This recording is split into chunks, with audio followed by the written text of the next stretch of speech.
Yeah, two more rounds. And whenever we get to the tail end of these events, it kind of gives me a blast of energy because I'm like, I am so close. But yeah, it's been about 9.5 hours, but it hasn't felt that way because there's been very little breaks. Have you been watching a little bit here and there? Yeah. I've been watching the last few rounds. I've been angrily shaking my fist at the monitor for some of the plays that have been made on stream. But hey, it's the first European event, right? So these players are potentially it's their first big tournament, right? So you got Mm-hmm. to give everyone a little bit of slack. And yeah, excited to see how things top off on day one. Yeah, I am super excited. And if the screen is showing us correctly, real quick though, NA, do you have the screen share on your end or do you have the stream on your end? Or whichever one you like? Yeah. I've got your screen share up. So yeah, I do see it looks like a Viktor deck with some equipment, which is interesting. I think I even see an unsung hero in there, which is traditionally more of a Fiora card. So pretty interesting. That is interesting. I was just honestly so caught up on the first deck they showed. Did you catch a little bit of what that was, NA? Oh, I did not. What is it? A Rumble. Is a Rumble player doing decent out here in Bologna? Because most people would anticipate Rumble strictly being played for the best of legend. But here we go. A 5-1 Rumble, NA. I did not expect that from the likes of this legend. Yeah, and it looks like okay, so I feel like I remember seeing the signature spell on there, and if so, maybe it is more of the unit-based rumble, which is big beat stick deck. My units are better than yours. My units have more stats, which would definitely be pretty interesting to me because the lists that I've seen more success with are the ones that are just Kaisa with a different leader. Yeah, honestly, you just have the same colors, but might as well get the more useful legend. But this has to be a course of mech centric build. I'm curious because it seems rather straightforward, but there's some kind of method to the madness, right? You can't go X1 in a tournament like Bologna without having some kind of different spice, some kind of different variations on this deck building. So I am excited to see how this Rumble has been able to accomplish. I already see something rather different from the traditional. I guess you can't even say traditional too likely, but Rumble tends to play the blue champ, not the red one, right? Or have you seen both? Uh, I am not gonna pretend I've watched the most Rumble gameplay. I'm me and my testing group tend to play the more like upper echelon of decks, like trying to win the event rather than maybe go for like metal cards. Mm-hmm. So I haven't seen this myself, so I'm pretty curious as well. I do like the Zinzao in the Victor though. I This is definitely different than the more spell heavy builds. It does play the equipment and looks like it's playing more units, so that's a cool start to this one. Bilgewater Conquering gets a gold token. Yeah, you're so right. This is a non-traditional. Funny enough, we're so used to seeing those prison-style decks from Victor, so it's almost a big breath of fresh air when you see something that's not a recruit token. So I like seeing the Zinzao, but it looks like for the Roman player, they love seeing that blue champion plus one might on every single one of your mechs. Right now, it's just gonna be holding down Valmon's lair for I believe 5, 7, 8 total might currently. Actually, Rumble's just 4, so 5. Actually, no, yeah, 7 total might, because I don't think that Portal's a mech, is he? No, it is not a. Yeah.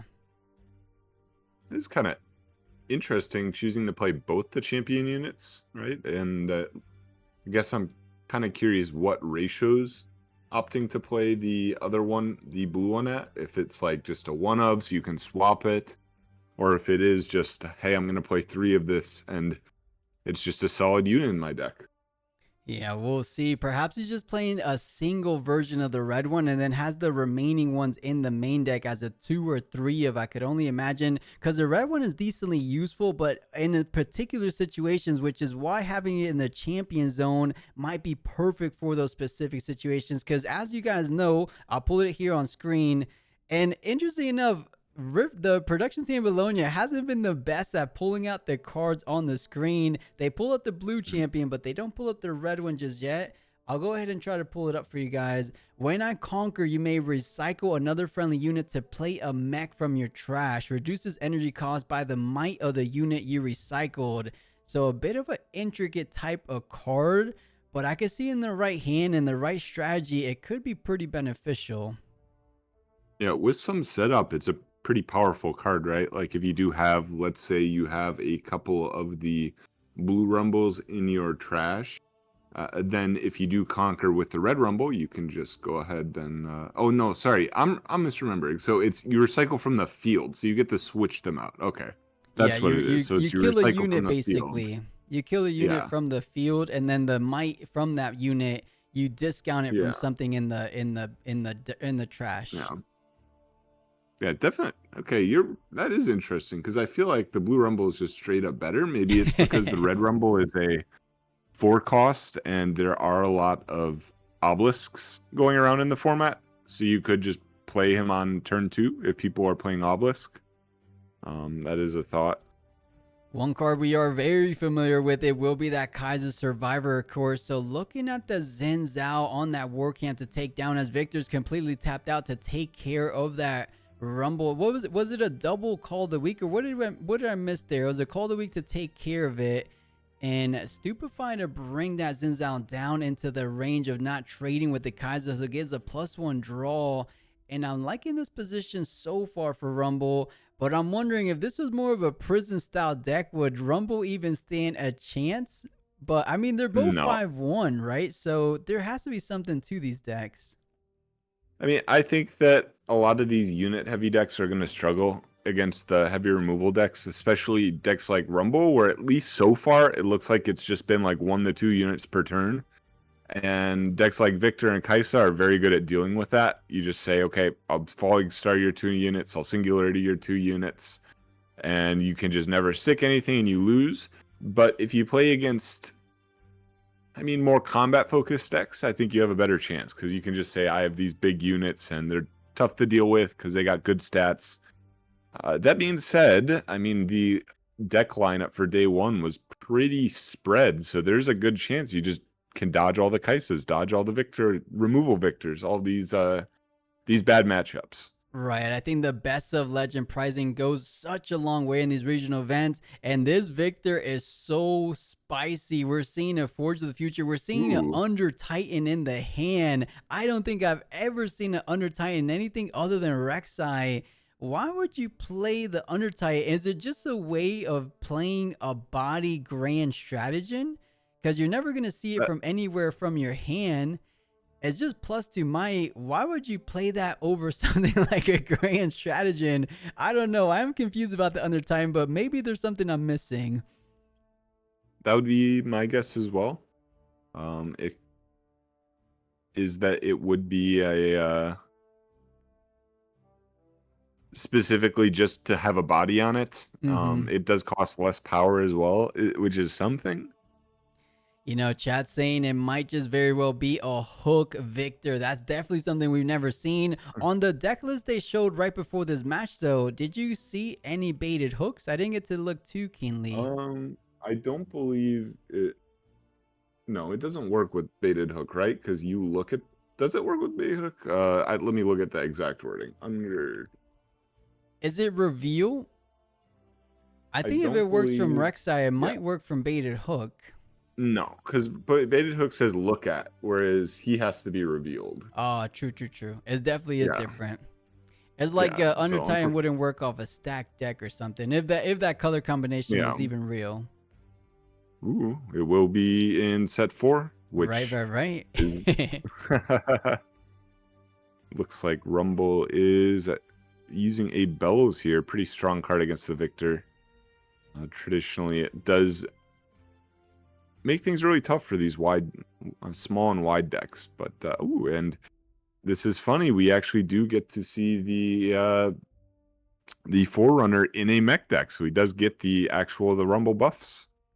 All right, does get the additional shield one on defense with that Rumble Legend, of course. Hmm. And, I was just kind of I squinted for a second. I thought we were seeing a Kaiser versus a Victor going down. We see the Survivor, we see the Ferris, we see the Bellows Breath doing so many things so similarly to the Kaiser build, but a bit easier to get that best of metal card, of course. I think being X1, you had to be at the forefront for that metal card, don't you?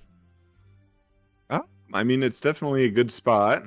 There are a fair number of rounds on day 2, so you do have to continue to play it out and continue to do well. Because I think with these numbers, it's pretty likely that at least every leader is going to have, maybe besides Garen, is going to have at least a couple decks going into day 2. So you do need to finish solid, but definitely a forerunner. Haha. A forerunner for the metal card. Right. Okay. But let's see how But this Victor could try to climb back into this game, because they started off fast and off to the races, going up to 6 points nice and early. But ever since those Kaiser came down with that Bellows Breath, eliminating the entire back line, they haven't really been able to progress too much going forward. Does get that one conquer with the recruit, but that recruit won't be sticking around too much longer, as he's looking for the draw before committing to anything, because Victor is kind of representing a hidden blade with the final 2 energy. And if he's going to hidden blade, might as well hit a hidden blade that fares Forerunner. So sending it over to the Valmon's lair. I don't think Chaco has anything available, so gets that 5th point. Now, does he start playing more of the mech-centric things? Because we haven't seen too many mech stuff besides that Rumble Champ. He's paying 6. Is that another Forerunner? it looks like it is. This is a little bit spooky, as Victor is pretty good at outing the units here. Though that being said, the Victor deck traditionally does not really have a lot in the way of accelerate, so you are dealing with 2 units plus maybe like a Zinzao, or if he does play it, like a Sprite Mother, which, I mean, it looks like it's a yellow heavy version of the deck, so probably no Sprite Mothers. Yeah, I don't think we're It going is to see yellow. things like Sprite Mother, Sprite Call. I think Zinzao, it enters ready when 2 recruits are online, right? I believe it's when you have 2 other units, yes. Okay. So it would be able to be played accelerate here, but that is only 4 might, and there's quite a bit of might on these battlefields. And, it's definitely something to think about when you are playing Rumble, people might forget that Forerunner is defending for 7, because that's not something you traditionally have to think about. Yeah, you're totally right. That might just be a bit of an oversight from these Victor players. It might have been a bit of an oversight for a lot of players, which could be a strong reason why he's X1, because just forgetting that +1 is almost very similar to how people forget the Master E Legend ability as well, just completely slipping your mind. But perhaps Victor has it in control, because right now in Trifarian War Camp, you're defending for 8 with the Forest Forerunner alone. And then with the Kaiser on top of that, I think that's 13 total might. These battlefields are getting impressively hard to take down. If you don't have the removal, because this is looking like a more unit heavy build from Victor, you can build out these units. But that's going to be 7 points coming up for the side of Rumble. Just one more hold, one more point to get that game 1 victory. If Rumble beats a Victor, that's something I never thought we'll say. Yeah, I think if I'm Victor here, maybe I'm just trying to load up the battlefield, go like play BF Sword, attach BF Sword to Victor, go on to the Forerunner, and then go 8/7. You do need to be aware that you lose to like a Stupefy then, which would be pretty rough. Oh no, it'd be 7/7, so that doesn't even work. Okay. What is the game plan here? Yeah, It look at could us be already missing that plus shield from the legend ability, right? So this is Yep. tricky. You're not wrong. So let's see what he has in mind. Does attach the BF sword with the seal. Let's see if he's thinking the same thing we were thinking here. Does he send it into the Valmon's lair before any kind of Stupefy? Granted, Stupefy will be reaction speed, saving the day, of course. Sends it into Valmon's lair. If he says pass my priority, that's gonna be a killed Victor. He says pass, it looks like.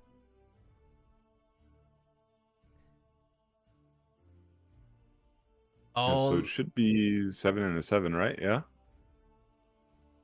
Yep. 7 into 7. Maybe just gonna shove up a. So the problem is you can't even just shove up a recruit because the Forerunner is spawning the extra mech tokens, and you know a Rumble deck is probably playing the Gem Jammer, right? So you do need to be aware of that as well. definitely. Jam Jammer is way over to the Valmon's lair, and that makes it so much more reasonable why he's playing Valmon's Hmm. lair. So he definitely does have things like Gem Jammer. I'm wondering though, are we ever going to be able to see the Red Rumble champion this turn, or is he going to save it down the line for one of these other games in this best of 3? Let's see though. Viktor has the option of conquering, so traded 1 for 1 doesn't feel the best getting rid of your chosen champion just for one trade, and not really an effective trade at that because you do have the mech tokens in the back, so basically didn't accomplish too much. But you have to deal with them one way or the other, and I think Riftbound or Viktor alone doesn't have a good way of putting those cards back to hand. So you have to do it the good old hard way. You have to take them down with might, with those kill spells, and you're always guaranteed to get those mechs. The question is, does he want to conquer up to 7? Or does he want to just hold as many recruits as he can for something like Imperial Decree / Grand Stratagem to close things out perhaps? It's kind of funny because unless he has a plan here, and I'm sure he has a plan, but actually crashing the Victor into the Forerunner, it makes things harder for him to Right. end the game because now the 2 tokens are going to have shield. Each are going to have shield if the Rumble does decide to go for a pushing them both up. So it's like more might that you have to go through. And the Victor deck is pretty good at killing individual units with the hidden blades, with the cold the weeks and stuff. But the more stuff there is to deal with, the harder it is to out everything. Right, so it is a bit of a trigger situation. You're so right. Rumble is the only legend that benefits strictly, objectively benefits from having 2 mechs rather than 1 because of the shield plus Mm-hmm. 1. So you're defending for 4 might each, 8 might Mm-hmm. over the 6 might, or the 7 might, if you will, the Forerunner. So sends one in. Nice little simple conquer up to 7. Now, do you want to go ahead and invest any more units onto either of these battlefields, saying, come at me, Viktor? Even with your Grand Stratagems, are you able to take it down? A singularity should be huge in this moment, taking down 2 of those units, leaving behind the lonely recruit. You could Grand Stratagem all you want, but that's just going to be 6 total might. I feel like he feels pretty confident taking this game number 1 away from Viktor. This Rumble player didn't do anything insane, but did enough to get that victory in game number 1, it feels like. Yeah, I mean it was well played. It was a pretty tight game. Not a ton of stuff going on, but it's kind of expected when you're playing these unit based decks where it's just I put big idiot on the board and you have to out my big idiot. It's kind of similar to how Yi played in set 1 where you just had big guys and it was like deal with my big guys, and you had the buff spells like the Rumble signature, and it does look like the Rumble does take game 1, so good start for Rumble here. Sometimes, especially when you're playing these lower tier decks, it is enough to just play your deck to the absolute best of the capabilities. And sure, your ceiling might not be as high, but unless your opponent is playing, I'm not going to say perfect, but unless your opponent is playing up to a certain standard themselves, you can still win. And that's something that you see a lot with these low tier deck specialists is they know their deck in and out, and they are not going to make mistakes on their deck. And when you're switching from meta deck to meta deck with the meta, you aren't going to know your deck as well as they know their deck. They're going to know every single matchup, every single card in their deck, every single interaction. And it's something that, I mean, it's a pretty big advantage for you. And it's why you're able to see some of these people do so well on decks that might not be seen as good. Yeah, I think you make a great point. Because these guys have so many numerous reps on this legend alone, they tend to know how to approach every single matchup in the meta, as most are expected. You know how to play against the Dravens, against the Aurelias, against the Ezreals, but on the other side of the coin, a lot of people don't really understand how to play against Rumble. I mean, there's not so much to think about, but sometimes the simple fact of adding that +1 shield or playing around that red Rumble champion, looking to recycle units on the current board for a unit in the trash, perhaps a lot of players aren't really expecting much from him. And sometimes when you underestimate your opponent, it ends up biting you where it hurts. So let's see if Rumble could get it done one more time in this game number 2 of this round number 7. It's an arena's greatest from Viktor, so he's trying to go as faster than he did in that first opening game. And it looks like it is the, I want to say this is the obelisk. These blue ones always trip me up. Which one's the obelisk? It Which is is the obelisk. sigil? Yeah, But yeah, yeah, yeah. this is what I said in the previous game, is that it looks to me like it is just a 4-drop no power that you can just play on turn 1, and it's going to attack in for 5 on the obelisk games. So that could just be a reason to play it, is how mana efficient it is, and you can just play it for free. Yeah, it doesn't seem too bad. Perhaps on the Draven matchups when they do start things like Obelisk of Power, but most Dravens are going second on Obelisk of Power, but perhaps he's doing a bit of similar things like the Dravens, where, as you said, just establishes Knight 4/5 body with that blue Rumble coming in the mix, because there's 4/4 currently, but with the Rumble coming in, I mean, it depends for 4/5 on the defense as well. But nice and steady conquering game plan for the Viktor. 1-2 unsung hero, and then the Captain Vanguard getting some more board presence in the back line. He is going fast and away. Let's see if Rumble's able to slow things down, because next turn is going to be 6 total energy. We know what came down the previous game 1 was the Singularity. It doesn't seem too fruitful to do it because there's just so many little units. What are you taking now? A Vanguard and an unsung hero? That doesn't feel the best. I mean, this is a scary start for Viktor. If I'm Rumble, I would be most afraid when this deck does have access to like a really wide board. And when they do have the wide board, that means that cards like Decree are a lot more powerful.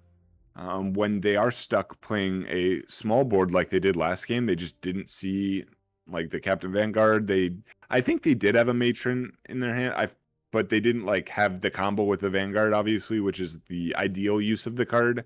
So it's a lot less units, and then the removal like Singularity can be a lot higher impact because you're just hitting multiple good units instead of just having to deal with a very wide breadth of tokens. That being said, we do know that the Rumble is on at least one Bellows, and a Bellows is a good answer to the very wide Viktor board. It really is, and we're seeing a couple cards we didn't see before in that game number 1. One of them being, I believe, the Evangelion. What's the mech? The mech that spawns 3 recruit tokens on Death Nail? Yes. It is. Yes.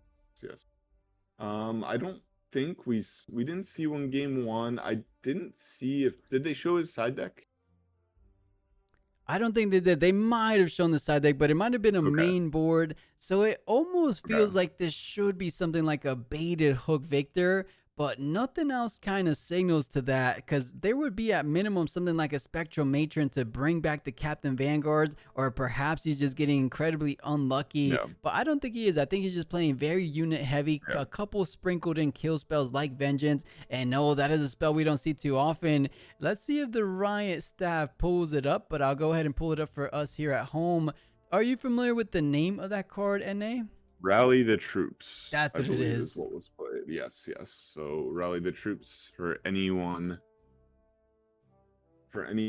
unfamiliar, is going to make every time you play a unit this turn, you buff it and you get a draw 1. So essentially it cycles, as well as when you do get to combo it with the Matron or the Vanguard Captain, you get a ton of bigger tokens. That being said, it's pretty funny because it doesn't like put you out of Bellows range, but it does mean that the Bellows has to be repeated on the same units, right? The same tokens. So you can't clear 6 one might tokens. You have to only clear 3 2-might tokens. So, I mean, it seems pretty good in this version of the deck. It does make the tokens more threatening. 2-might definitely a much better breakpoint than 1, because now you're trading with most of the 2-drops.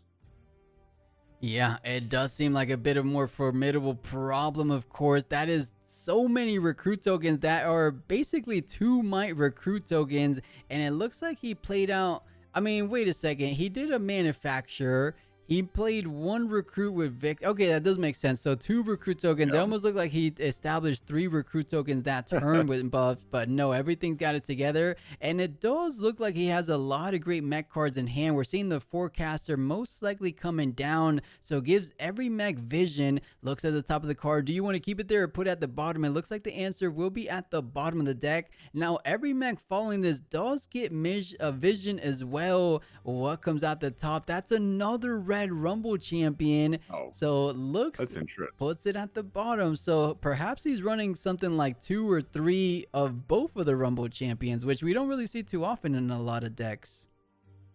Yeah, that's really interesting. I wonder what the purpose is. I am not super well versed with the Rumble deck, so I don't know. It is interesting though, because I expected it as just a one of in the champion zone, so you can play it efficiently on an obelisk game. Playing multiple of it, it seems like there's some sort of combo there that I just don't know. Maybe it's just mana efficient. Like it does play. Sorry, it's card efficient in that it does play a card from your trash, so you can change out a 2-drop for like a bigger, like the Blue Rumble or something from your trash without using any cards from your hand. Maybe that's the purpose. I am not well versed with trying to follow up what you're getting at. I'm wondering if there's some kind of synergy. Very similar how Victor or not Victor with Rek'Sai with the Immortal Phoenix. You ever seen the combo where you call of the week your own character? And then you kill your opponent, of course, but because you killed your own unit, you kill your own Immortal Phoenix, and that same Immortal Phoenix is able to get brought back out from the trash from that single kill spell. Have you seen that? Yeah. The Rek'Sai deck's really cool. I think it's one of my favorite set 2 decks. I'm wondering, oh no, it gets recycled. That's the one caveat. I was trying to hint at, what if you kill the Ferris Forerunner and then you bring it back? But no, there's a big, huge nuance that you don't go to the trash, you go back to the bottom of the main deck. So, okay, forget what I was hinting at. I thought there was some kind of 5-head play, but no, Viktor gonna go on the established, even more unit game plan. But for now, just goes ahead and conquers up to 5. I do think there's no way, no world that Viktor's not running things like Imperial Decree or Grand Stratagem. We just haven't really seen him in the hand, because with this much token generation, it's only the right thing to run in the deck. I wish I was paying a bit more close attention to the Viktor deck list they showed on stream. Chat, let us know, is he running those cards or is it all units? There's a couple Under Titan, but I don't see any decrees. I think that Under Titan has just kind of taken that role, as it is like the decree with the body, or not decree, sorry, the stratagem with the body. I didn't see any. No, there are 2 decrees. Okay, 2 decrees in the main deck, so they definitely are there, which very powerful in the wide board state like this. This is such a minor complaint, is that I wish they just used dice for the buffs, because there's so many cards on the field. Right. It's so hard to track all of the buffs on the units, because it just looks like a stack of tokens. It really does. I wouldn't mind. I like the dice, keeps it nice and simple. I think the tokens get a little bit redundant when it comes to the recruit tokens, because I believe if you flip the recruit tokens, they're just a buff token sometimes, right? So it's really confusing as the Vengeance coming down, taking down the Forerunner. And for every mech that spawns its vision, this is a way of filtering through the bad cards, putting the good cards at top. But it looks like he likes the card that he will be picking up the next turn, so keeps it there. I like that synergy. I haven't seen the Forerunner into a Forecaster before. Yeah, Darius in the hand. That's interesting. So Darius Stupefy. Curious how many Darius he plays. We didn't see any in the game 1, I believe, but that is a nice little 1-2 combo there. Efficient 6 mana accelerate to swing in for 7. That being said, not super fun into the Viktor deck, as the Viktor deck does tend to have a lot of little units, and you don't prefer to spend the mana for these big units because they just get owned by stuff like Decree. Looks like swinging in here with the Manufacturer and the Captain Vanguard. That's going to be 4, 5, 6, 7 into 4. Looks like he will be able to get it done. Even something like a Stupefy won't be enough. So trading the Captain Vanguard for that Red Rumble, and has the Machine Evangel and the Under Titan. So even if he doesn't have the Imperial Decree, at least he gets +2 on every single one of these units. So all those buffed up recruit tokens will be swinging in for 4. So despite having shield 1 for every single one of your mechs, I think +2 on top of the buff for those recruit tokens, it feels pretty powerful. Now that you're chilling at 6 total points, you made it to that 1 threshold where you just need to conquer both battlefields in a single turn. You have at the minimum, at the worst, the Under Titan that we're kind of hinting at there. Do you go ahead and just play Under Titan and hope for the best with these recruits? Because it almost looks like he's leaning that way.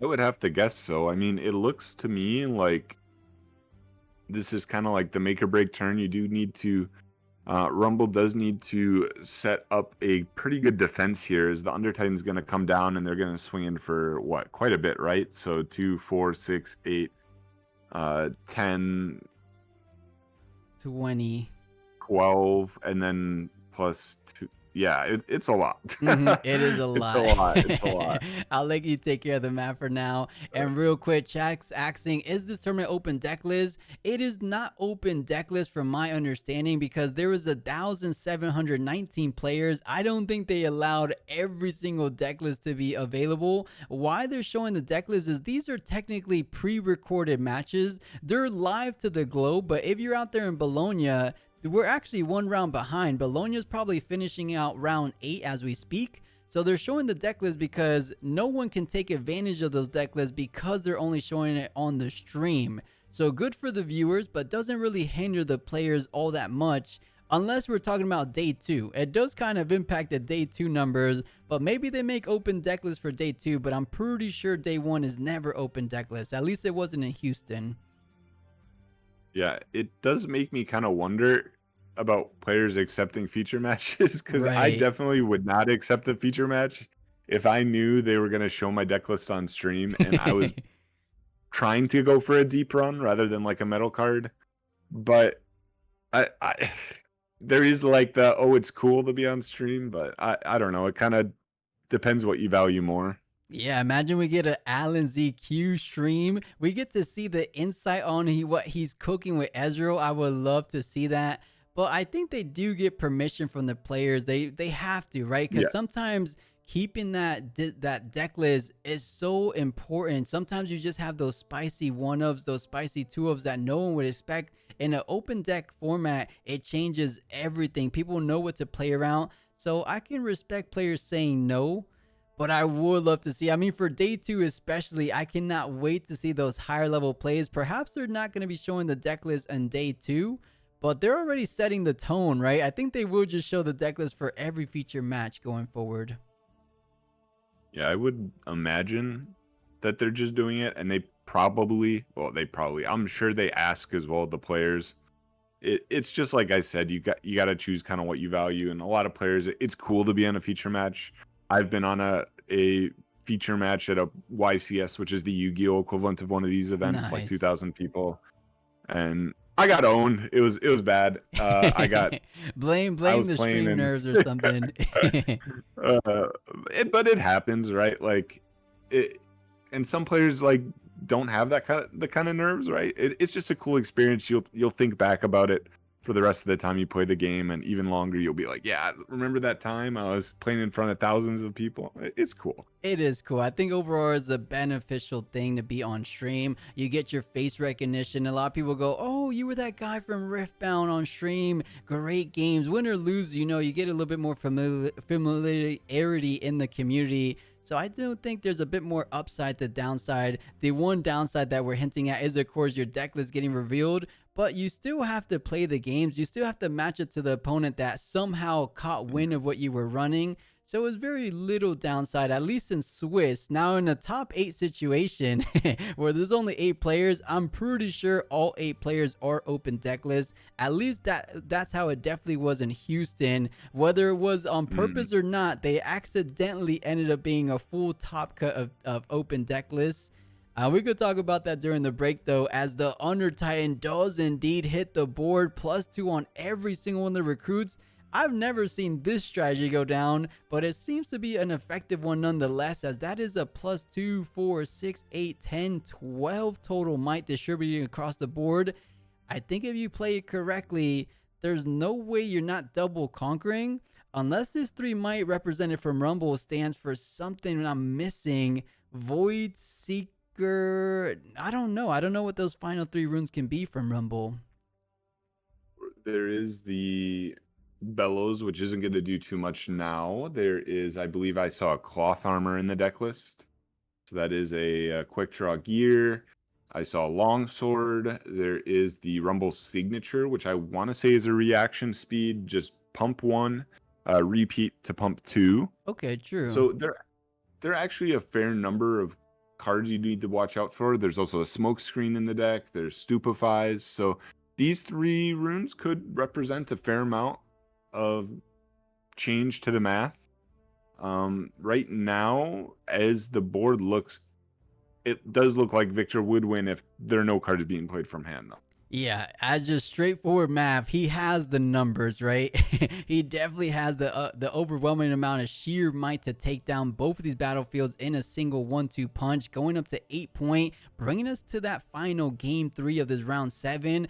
But there's things that can change the battle, of course. I wish we could get a little bit of glimpse of the hand one more time for the Rumble player. But I can respect this. Sometimes when it's your opponent's turn, you already know what's in hand. You put your hand down and you really think carefully what your opponent's going to do. It's almost like you're studying him in a sense, seeing if he has any kind of tells, any kind of indications of what he wants to do, or how to best properly defend if you can. Maybe he just doesn't have any defense and he's just waiting for his opponent to kind of make any kind of blunder. So it looks like starting to commit to the plays. So this is defending for 9, I want to say. So 4 + 1, 3 + 1. So it has to swing with 10 might of units here.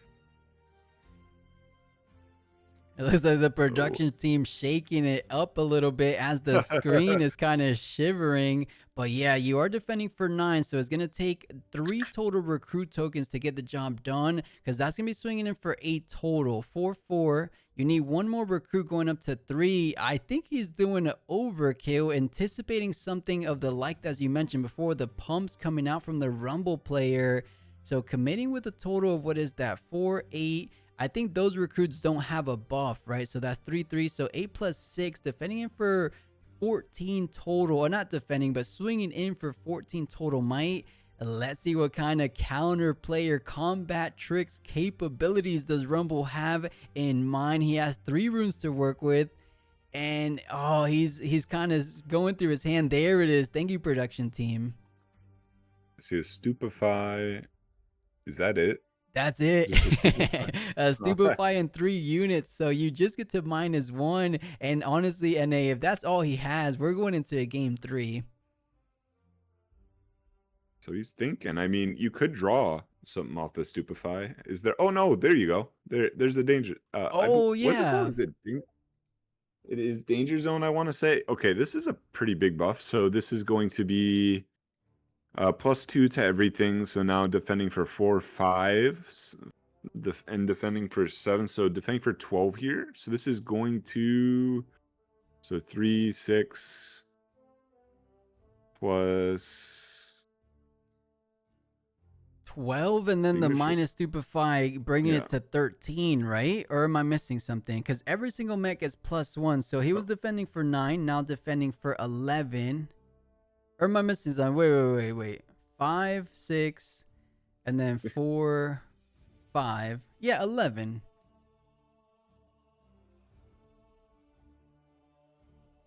Did you mean to post the VOD Ninja in the YouTube chat? Oh, that's definitely not what I meant to post. I thought I was posting the leaderboard. Chat, I mean, you can't really do anything with that without a password. So I didn't mean to post that. Someone asked, is there a page for the current leaderboard? And I had it in my little clipboard, but it looks like I changed it up. Oh, it's repeated. Of course. Why am I forgetting that? That's +2 on each of those. So yes, 13 minus the 1 is 13 to 13. So everything trades out. And now you just have a Viktor that's at 6 total might. You have 2 recruit tokens that's swinging in for 4 apiece. I still think that's going to be enough. Let's see. Viktor does get up to 7. And now you have your chosen champion. You have a recruit swinging in for 4. That's Right. Actually, that's not enough, NA. The double No, repeated absolutely not danger enough. zone getting the job done. This Rumble showing us what Rumble is made of. I'm loving what I'm seeing and surprising so many people. You thought Under Titan and all those recruit tokens could get the job done, but never breaking a sweat is what the Rumble player had in mind. Yeah, at this point, it looks like he's just going for a hold. He's saying, I'm going to go for a hold, and you aren't going to find your Gem Jammer. You aren't going to find. At this point, you need like a Bellows, something to actually fully clear out this battlefield. So we will see what. Did he have a Bellows in hand? I don't think so, I right? don't think so. It Yeah, was the like, only spell we saw was the Danger Zone and, of course, the Stupefy. But let's see if he gets yeah. a little bit fortunate off the pickup. And I actually think I do see a Velo's Breath the Oh, Watcher wow. That coming makes this easy. down. That is the perfect card to come down at accelerated speed, bringing everything down to just a single one might. So 1, 2, 3, 4 total might versus the 7, and that is a conquer up to 7 indeed for the Rumble player. And you just need to hold one of these battlefields with a single Under Titan. It looks like Rumble, insanely enough, might be walking away at a 2-0 victory in this round number 7, which a lot of people would not have believed it. Yeah, I mean, the Rumble deck did well this game. I That last turn was like the pivotal turn for Viktor, and he was not able to find the win. I mean, it's pretty rough here, and it looks like, yeah, just does scoop it up. And Rumble player going to 6-1, just one more round. Would be pretty incredible to see Rumble go X1 into the final, into day 2.